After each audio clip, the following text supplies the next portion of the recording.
is with deep regret that we inform you of the death of Prime Minister Indira Gandhi. She was assassinated by members of her own personal security guard at her residence this morning. Mrs. Gandhi was rushed to the All India Institute of Medical Sciences, but all efforts to save her life failed.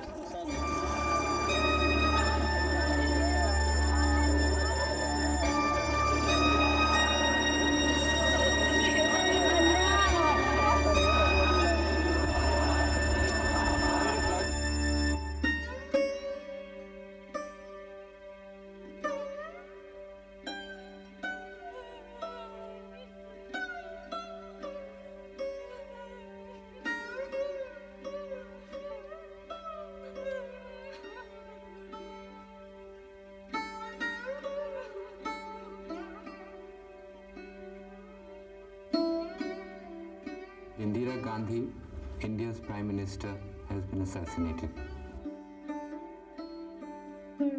She was mother not only to me, but to the whole nation. She served the Indian people to the last drop of her blood. You all know how dear to her heart was the dream of a united, peaceful and prosperous India. An India in which all Indians, irrespective of their religion, language or political persuasion, live together as one big family in an atmosphere free from mutual rivalries and prejudices.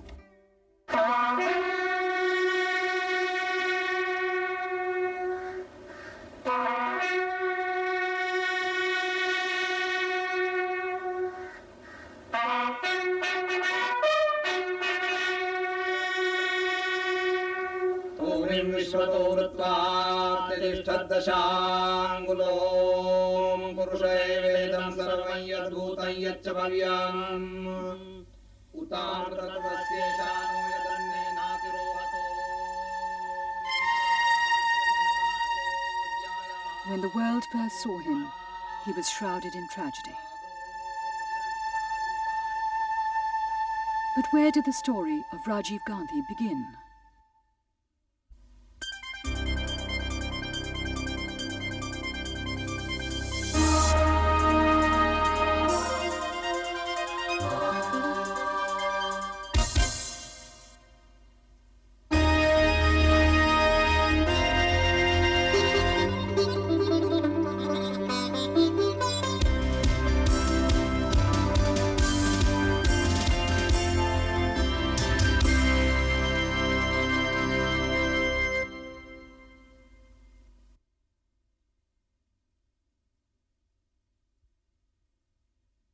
The story of Rajiv Gandhi began even before the beginning.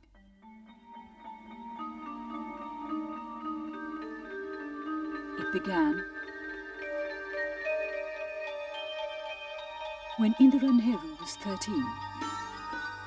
One day, Indira's mother, Kamala Nehru, collapsed outside a college during an anti-British demonstration. An 18-year-old student came to her aid and nursed her. The student was Feroz Jahangir Gandhi. Inspired by Kamala, he also joined the national movement. Feroz became a frequent visitor to their house, and when Indira was 16, he proposed to her. Indira declined and went to study at Shantiniketan for a year. On 28 February 1936 in Switzerland, the ailing Kamala Nehru lost her last battle against death. She was 37. And on her deathbed, she expressed a wish that Indira and Feroz should marry. Over the next 6 years, while Indira was at Somerville College, Oxford, and Feroz at the London School of Economics, their friendship turned to love. Feroz proposed to her many times, till one day in Paris, on the steps of the Basilica du Sacré-Cœur, he proposed again, and this time Indira accepted. It was the end of the summer of 41. Paris was bathed in soft sunshine. The air was filled with romance, and Feroz's camera captured that feeling for posterity.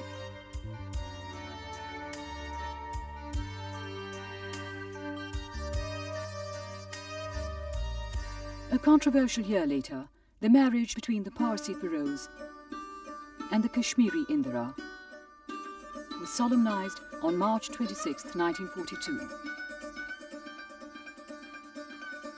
Although Nehru was initially dismayed at the alliance, while in jail, he himself wove a pink cotton sari for her to wear at her wedding. Indira Priyadarshini Nehru became Indira Gandhi.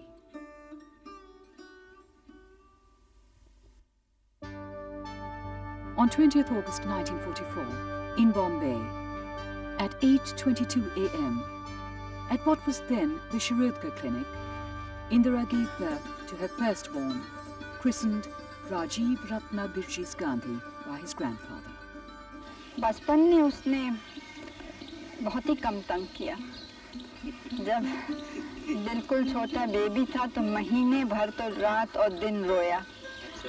और इत्तेफाक से मैं अपनी बुआ के संग ठहरी थी तो उन लोगों ने देखभाल की, मुझे परेशानी नहीं हुई। लेकिन मैं ज़रूर घबराई कि अब इलाहाबाद वापस ले जाऊंगी, अगर इसी तरह से रोएगा तो क्या होगा। लेकिन उसने रेल में ही बंद कर दिया और उसके बाद ज़रा भी तंग नहीं किया। अकेले अपने खेलता था। शरारत तो जैसे मामूली बच्चे करते हैं वैसे थे, ज़्यादा शरारती नहीं, कभी तंग नहीं किया। Nehru was still in prison and longed to see his grandson, but the British authorities refused permission. Indira learned that her father was scheduled to stay the night in Naini prison in Allahabad while being shifted from Ahmednagar fort to Bareilly prison. Indira and Feroz took the little 2-month-old Rajiv and waited outside Naini prison jail gates. It was late at night. The British always did these things when it was dark. Finally, many hours later, Nehru's car passed by. Indira lifted the baby up under a very dim roadside light. Nehru peered and caught the first glimpse of his new grandson. 10 months later, he would hold him in his arms. When I think back to my grandfather, to Nana as we used to call him, I think of a man who could really switch levels very quickly. If he was with us, when he was with children, he would be talking to us at our level.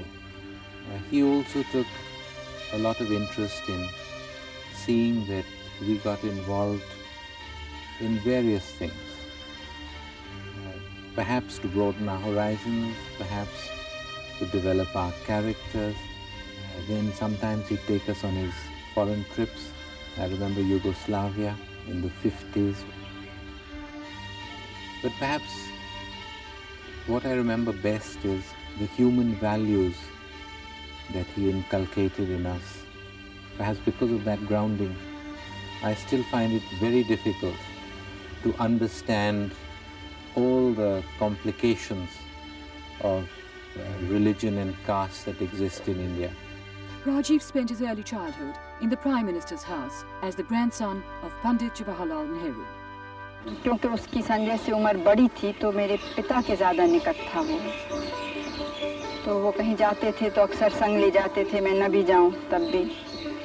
और उनको घोड़े का शौक था तो उनके संग घोड़े की सवारी करता था। He was very proud of him, I'm sure. I know he was. You couldn't help it. I was proud of him. He was such a handsome baby. And he was the first grandchild. He was my first grandchild too. You know, in India, a puppy is also a grandmother. At 20, Rajiv faced the loss of a powerful influence in his life, the death of his grandfather. My only regret is I was so young when my grandfather died. If I had been older or he had lived longer, there would have been so much more that I could have imbibed. Well, when Sanjay and I were small, we used to do the sort of things all children did. And we'd play all the normal games, hockey, football, cricket, the Indian games, gulli danda and other games. I don't remember us being anything other than just normal like any other children. मेरे संग इन्होंने कभी मांगा नहीं जैसे हम सुनते हैं बच्चे कह रहे हैं हमें ये खिलौना चाहिए, मुझे बिल्कुल याद नहीं आता है कि कोई चीज़ उन्होंने कहा कि ये हमें चाहिए, ये ला दो। हमें सोचना होता था भाई क्या चीज़ अच्छी लगेगी जो हम दे सकते हैं। My impression is, from the little I knew of Sanjay, that there was a world of difference between them. In their thinking, in their actions, even in their speech. Rajiv was more gentle, always. Even when he wanted to do something naughty, or he wanted to say something bad, he said it in a reasonably soft way. There are a lot of things where Sanjay and I had very similar views. In some areas, we had differences. Sometimes we fought like mad, at other times we were very good friends. He was much more extrovert, I am more introverted. He liked playing pranks, cutting jokes. I think I'm a little more sober. जब बहुत ये काफ़ी छोटे थे दोनों भाई, तो संजय के टॉन्सिल्स का ऑपरेशन हुआ था। तो आपको मालूम है भाइयों छोटे जब बच्चे होते हैं तो झगड़े भी बहुत होते हैं, लेकिन जितने देर ऑपरेशन मतलब हुआ तो वो बाहर बैठा रहा कमरे के कि हम यहीं बाहर बैठेंगे जहाँ हो रहा है। और फिर जब कमरे में लाया गया अस्पताल में तो खुद बैठा और कहा नहीं मैं उस वक्त हर वक्त मुंह पोंछना होता है क्योंकि वो टपकता रहता है कुछ। तो नर्स थी, मैं थी, कहेंगे नहीं हम करेंगे भाई का।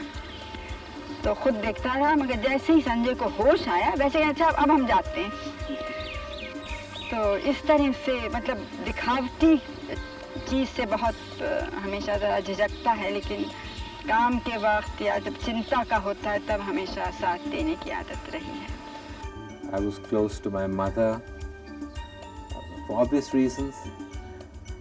At the same time, I was also very close to my father, and especially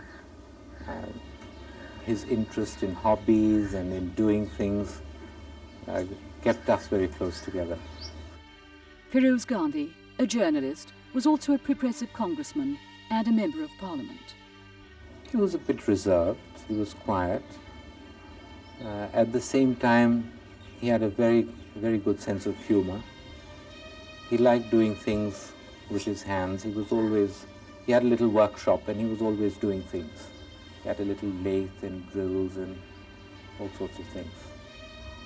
बहुत ही छोटे थे राजीव और संजय दोनों, तो कोई भी बिजली की चीज़ बिगड़ जाए तो हमेशा मेरे पति कहते थे चलो इसको ठीक करो तुम, और वो ठीक करते थे जैसे अब मेरा पोता करता है यहाँ।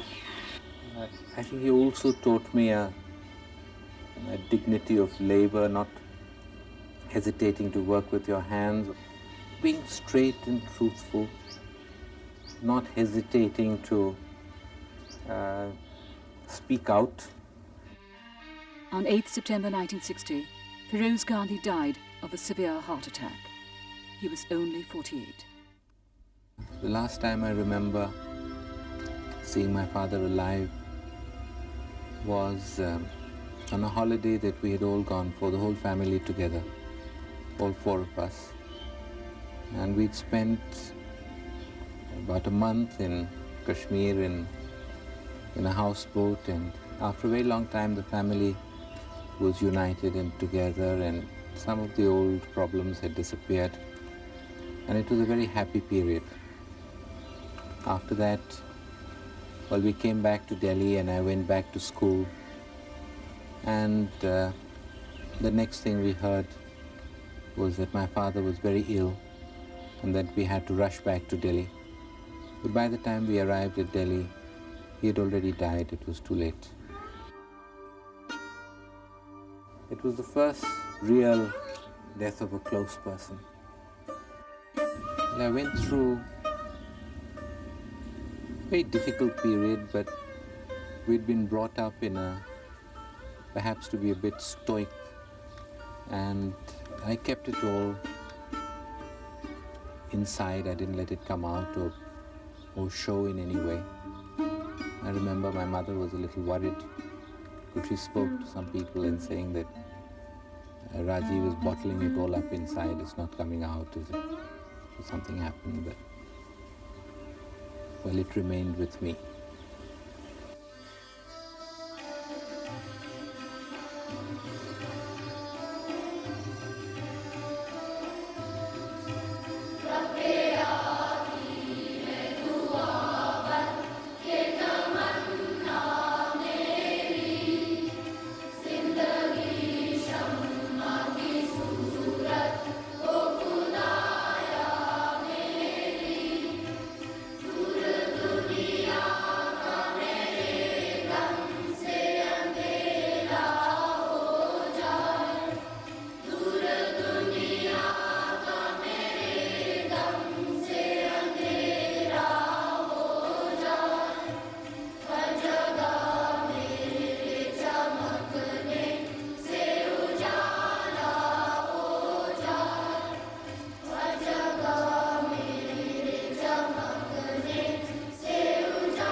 boarding school really molds you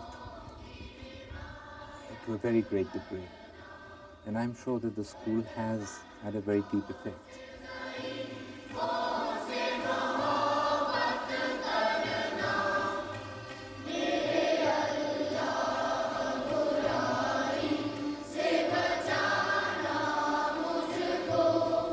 It's not just a question of studies and the marks and things like that. It's the total education that it gives you, the vision that it gives you that's important.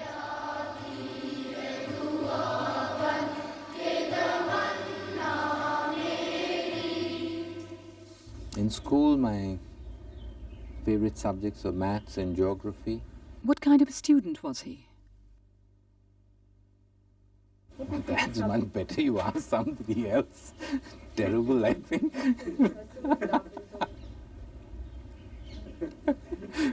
I was one of his maths teachers in school, particularly in the last 2 years. He was a good student, I would say good, but not brilliant.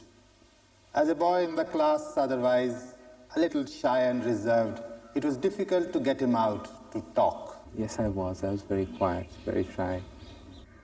Well, I can really thinking back now, I was embarrassed at being my grandfather's grandson. I think that was really the real reason. I remember when he came to school when we were there, and I just didn't come out. I was always somewhere at the back. They couldn't find me.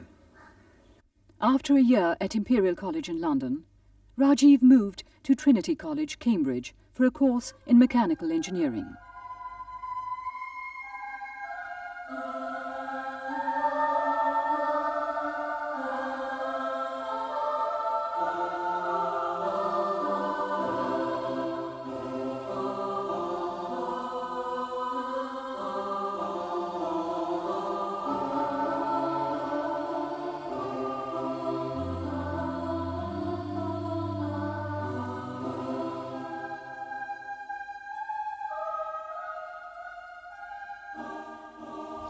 Great fun, enjoyed ourselves, didn't do enough studying.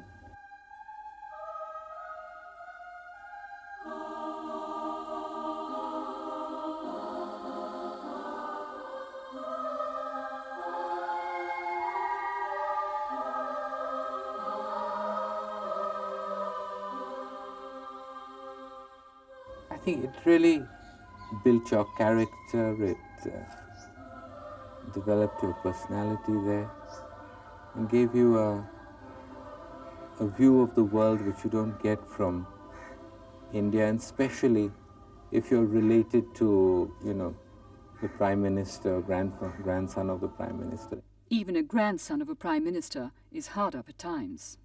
It's very difficult because we used to get very low allowances, and we couldn't really manage on what we were sent from home, and we had to do something to make up for it, which meant really that you had to work during the holidays. And I worked in all sorts of places, from picking fruit at orchards to selling ice cream to loading and unloading trucks in cold storages to night shifts at bakeries. In 1964, Rajiv met the Italian Sonia Maino, who came to Cambridge for a year to study at the exclusive Lennox Cook School of Languages. Sonia was the middle of 3 daughters of a building contractor, Stefan Maino of Orbisano, Italy. I met Sonia for the first time in Cambridge. Most of us Indians used to go to a restaurant, a Greek restaurant. And that's where I first saw her. And then I sort of tried to organize through a friend to meet. He had told Christian, a very good friend again, that he really fancied that girl. So he made the arrangements to sit here next to him. In fact, I think I remember, not quite sure, but I think I remember he was quite full and I said, Rajiv, would you mind if a young lady join your table. She said, certainly not for a young lady. I said, you mind because I'm going to charge you double if I put a young lady like that to your table. And that's how it started. I believe, I'm not quite sure, I think they fallen in love there and then. From the first time I saw her, I knew that, well, she was the girl for me, and then we fell in love. I'd never seen anybody so much in love. I mean, both sides. Usually the boy will love the girl much more and vice versa, but with those two, you just couldn't separate them. It's something you only read in books. It worked very well. It's now 24 years since we met. I found Sonia very straightforward and outspoken, never hiding anything or putting anything away. I found her very understanding and warm as a person. I don't know, I was in love with her. How did he break the news to his mother? Well, she'd always been telling me that I don't tell her about my friends, I don't tell her about any girlfriends that I have and all that. And I used to keep telling her that, look, nobody is important. And well, then when I met Sonia, I wrote to her and I told her that, you know, that she's been telling me this for a long time, and now I think that there is this girl whom I like and I would like her to meet Sonia.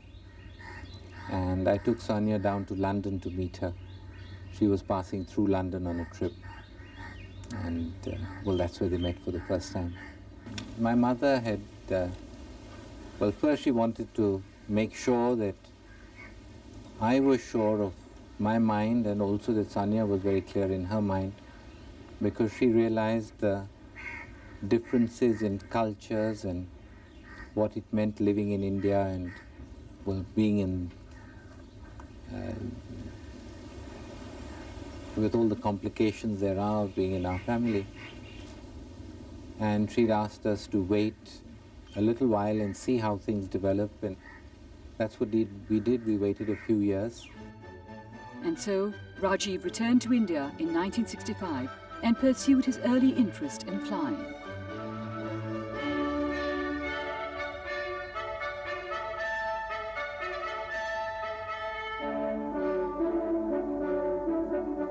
My interest in flying really got started when my grandfather first took me to the gliding club. I forget what he was inaugurating or what the function was, but that was when I had my first ride in a glider, and I think that's where I got hooked.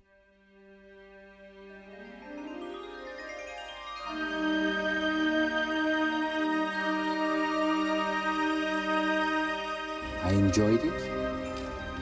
I still enjoy it. It gives you a certain freedom. It takes you away from it all in a way.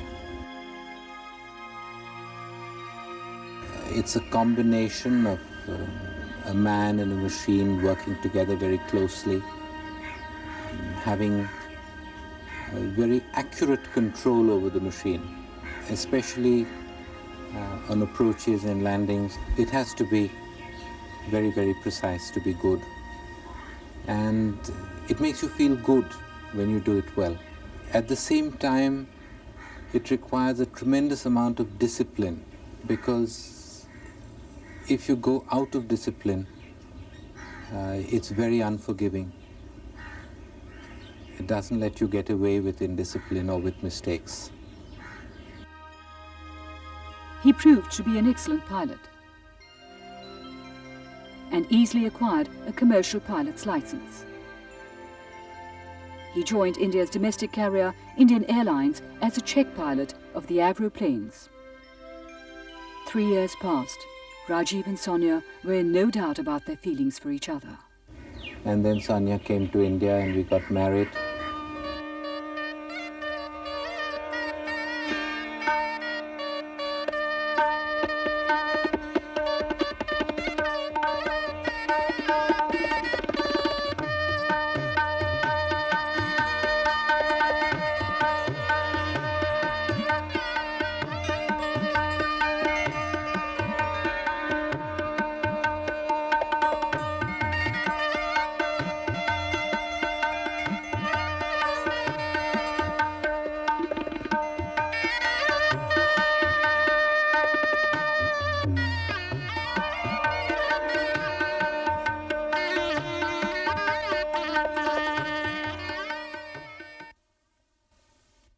Sonia blended easily into the Gandhi household.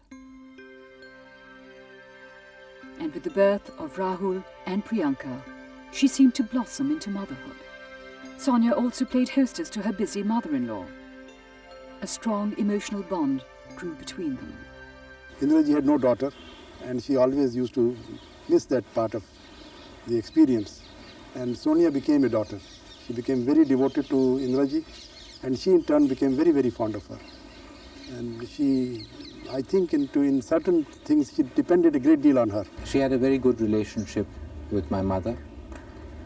I don't know whether my mother found in her a daughter that she always wanted to have, but never had. She had to put up with just the two of us. But they got along very well. And that bond became much stronger between 77 and 80, when my mother was out of power, and the whole family went through a very difficult period. When Sonia stood up, even when my mother was in jail, it was Sonia that used to cook the food and take the food to jail. And even when Sanjay was in jail, Sonia had to cook the food and then it was sent to the jail. She's very tough in that sense, but she's also very much like I was when I was much younger, and she doesn't like coming into the spotlight. She doesn't like being in sort of in public view, in a sense. She's very introverted in that way. She doesn't like to be involved in politics and the hustle-bustle of politics. The following 14 years, Rajiv was the archetypal upper-middle-class urban family man, earning a respectable 5,000 rupees a month in Indian Airlines, a father of two beautiful children, Rahul and Priyanka. We had a small family, and well, the airline was very cushy. I enjoyed the work. It wasn't like working, it was like a hobby, and it gave you a lot of time to do what you liked, go around. We used to go to game parks. It was very nice. Apart from aviation, cars and gadgetry, he became an accomplished photographer. Photography was one of my really keen interests. I used to take a lot of pictures, and some were quite good. Some of his pictures found their way into exhibitions. I like different ones for different things. There's some animal pictures that I like. There's some pictures of Sonia. I've taken a lot of pictures of Sonia that I like very much. Some of the children. But now there's just no time. And what about Rajiv's personal preferences in music and food? I like many types of music. I like Indian classical vocal. I like some Western classical and a little bit of opera. But what we hear most of the time are the children's pop music. देखिए वो इतना कम खाते हैं कि मुश्किल है कहना कि क्या रुचि है। जब मेरे पिताजी थे और हम लोग सब काम पे बहुत रहते थे, तो सुबह उनकी राय थी कि सुबह लोग ठीक से खा लें, फिर दिन भर में समय न मिले न खाएं तो कोई चिंता नहीं। इसलिए उन्होंने दलिया खाने की आदत डाली थी, और अभी भी राजीव का सबसे शौकीन मतलब खाना अगर चुन के खाए तो दलिए, अभी भी वही खाता है ज़्यादा। I have a weak point. I have a sweet tooth. So I eat all the wrong things. I like jalebis, I like rasgullas, I like chocolates, barfis. पंडित जी के तरह उनको मीठे का शौक है, लेकिन क्योंकि मुझसे वजन बढ़ जाता है इसलिए खुद अनुशासन पूर्वक थोड़ा कम खाते हैं। So I don't do any exercise to speak of. I don't eat very much.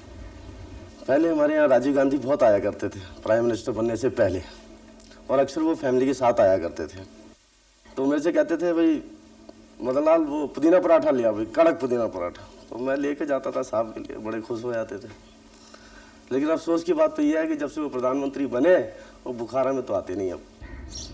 It is one of the things that I miss. I miss not being able to, well, just being a normal human being. I can't take the family out. You can't go for a picnic or a meal, or it's something that's just got lost. But what's very difficult is what the children have to go through, and they really have to go through a very difficult period. They can't go out and play, they can't be normal children, they can't have normal lives. Even their education has got all messed up because of the security problems. And if anybody really has had to sacrifice, it's been the children. But like all brothers and sisters, they have a lot in common with each other, and yet there are differences. Like we had between Sanjay and I. Priyanka, in a sense, is much tougher. She's a lot like my mother, strong-willed. Rahul is a much more outgoing, sporting type of person, and much more sensitive, perhaps. Are they interested in entering politics? No, neither of them.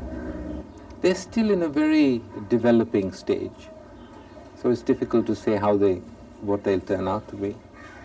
But I think we were much more quiet and,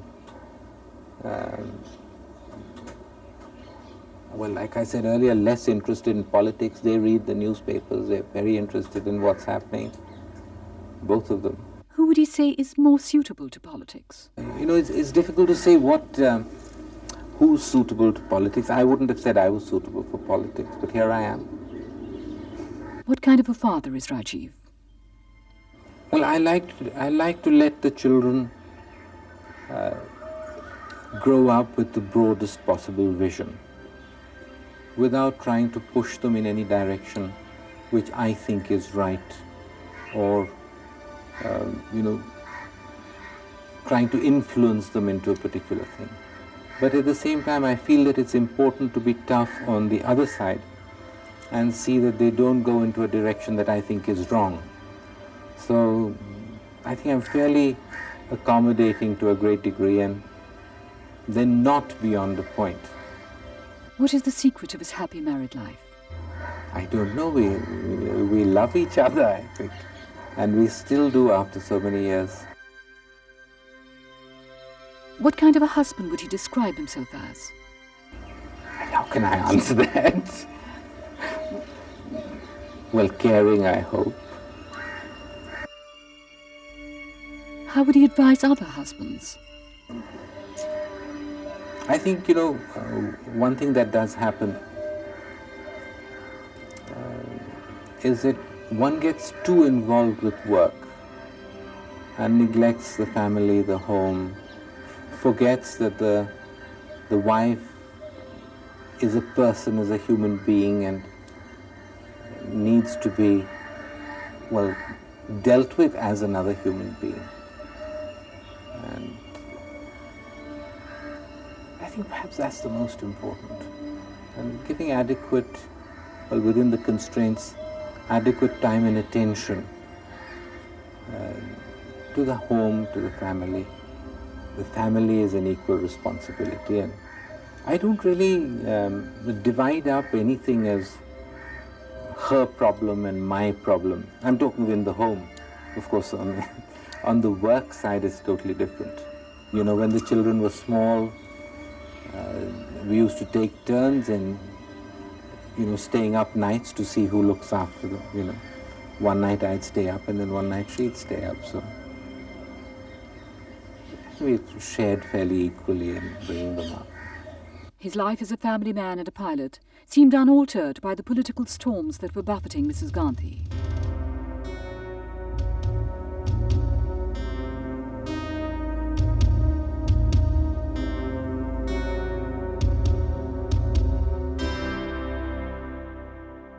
I was never interested in politics or public life, and like I said to you earlier, in school and in my younger days, I just wanted to be out of it. From the beginning, Rajiv was content with letting the spotlight play on Sanjay, knowing he was there to shoulder their mother's political load. Rajiv stayed in the background. I wanted to be myself and alone. And that was very much the case while I was flying also. We had a little family, and we were all very happy. If fate had not intervened, he would have gone through life a private citizen and a family man. In the summer of 1980, a shocking incident occurred in New Delhi.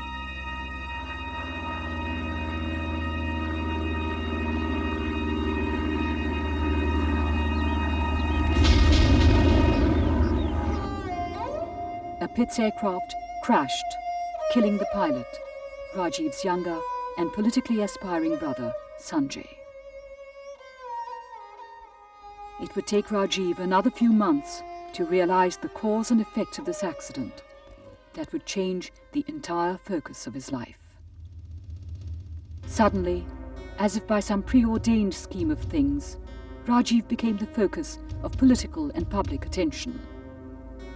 He found himself dragged from self-imposed obscurity into the harsh glare of national publicity. Then with my brother's accident, things changed. My mother needed help.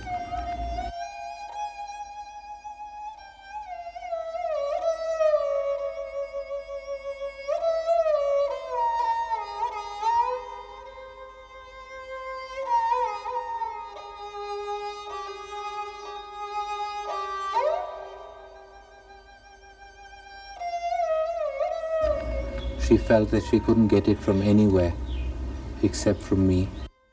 For many months, Rajiv resisted pressures from his mother and others to enter politics.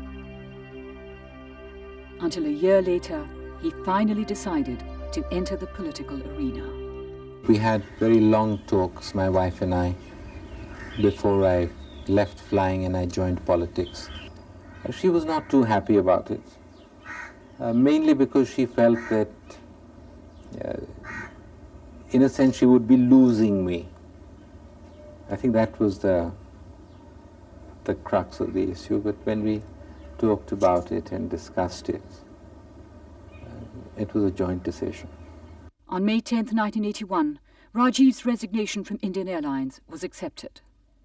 The next day, from Amethi, his late brother's constituency, he filed his nomination papers for election in the Lok Sabha. And with that signature, a chapter in his life had ended.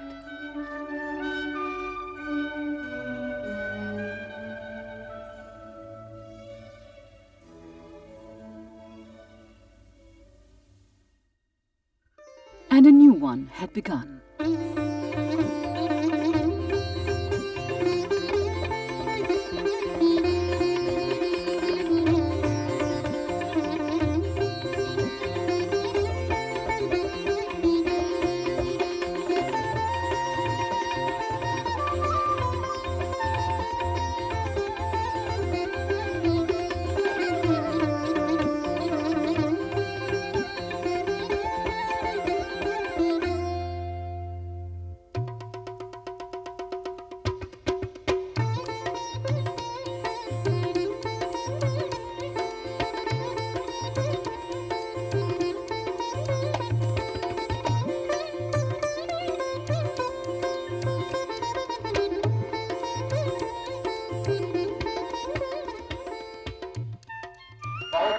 वायदे थे, संजय के नहीं, उसके पहले इंदिरा जी के नहीं, बल्कि उससे भी पहले मेरे पिता फिरोज गांधी जी के वायदे थे।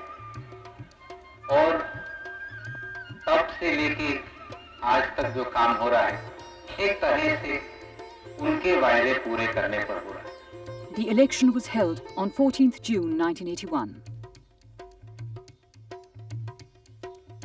And on the 17th June, Rajiv was declared elected.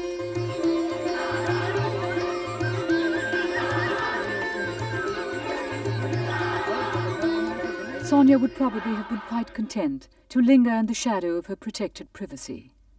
But destiny willed otherwise. Fate intervened for the second time, this time in the form of an assassin's bullet. It took her almost 2 years, perhaps more, to get over it. And even now, she's not completely through with it. And also because she was the only one at home. There was nobody else. She took Mommy to the hospital. I had done her labs. it really shattered her. My last meeting with my mother was on Diwali night in '84. I was doing a lot of touring during those days, and I had just had a break for Diwali and I'd been in Delhi for 2 days. And I remember talking with her after all the fireworks and everything was over. And then next morning, I went off again on tour, and I did not see her after that. I was touring West Bengal, and as we were leaving the public meeting, somebody said that there had been some shooting and she had been hit, but they didn't know how badly or the extent of injury, and they said that we should go straight back to Delhi. On the aircraft, we listened to the news, and although they didn't say so, it sort of one felt that there were not many chances of her surviving.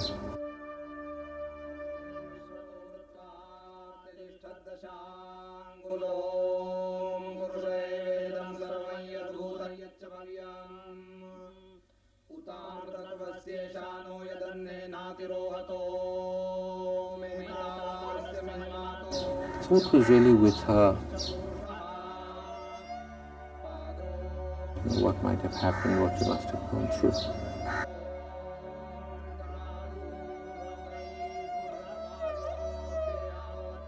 Shock went through me, but I kept it in myself as something private and personal of mine rather than something that the world must share with me.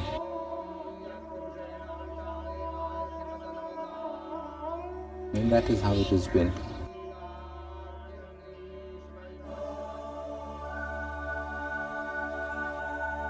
And so, as with every end, there is a new beginning and a new hope.